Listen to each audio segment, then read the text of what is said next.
Janasena alliance ఎలా start అయింది? మన ముఖ్యంగా మొన్న తమిళనాడు ఎలక్షన్స్ వచ్చి ఆయన ముఖ్యమంత్రిగా నన్ను చంపేస్తారు అందరం. దాని పరిస్థితులు వేరు, మన పరిస్థితులు వేరు.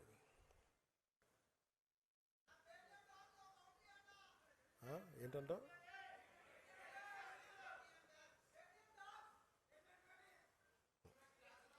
అంటే ఎందుకు చెప్తా అంటే దాని పరిస్థితులు వేరు, మన పరిస్థితులు వేరు.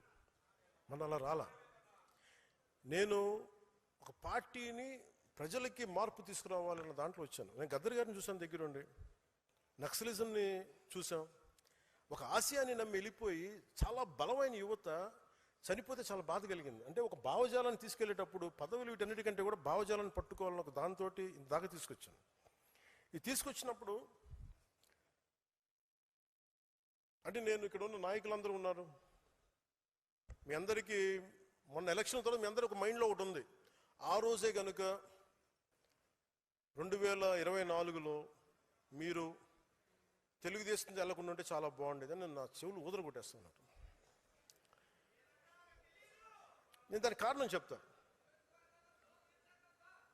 అంటే నేను చాలా ఆలోచించి తీసుకున్న నిర్ణయం. 2019లో వెళ్ళాం. వాటన్నిటితో పాటు నాకు ఆ రోజు చాయిస్ ఉండింది ఒంటరికి వెళ్ళడానికి. ఎందుకంటే దానికి ముందే మనం మచిలీపట్నం చేసాం, 10 లక్షల మంది వచ్చారు జనం. ఒక కష్టపడి పని ఆయనతో నాకు ఆయన కొన్ని అంశాల్లో నేను కొన్ని విభేదించి ఉండొచ్చు. కొన్ని అంశాలతోటి నేను కూర్చోబెట్టి మాట్లాడతాను ఈ రోజుకి. అలాంటిది ఆయన జైల్లో పెట్టినప్పుడు అది ఒక కీలకమైన పరిస్థితి. అది ఎందుకంటే ఆంధ్రప్రదేశ్కి ఎప్పుడూ సమస్య. చెన్నై నుంచి విడిపోయాం, కర్నూలుకి వెళ్ళాం, కర్నూలు నుంచి హైదరాబాద్కి వెళ్ళాం, హైదరాబాద్కి వెళ్తే ఇక్కడ లేదు.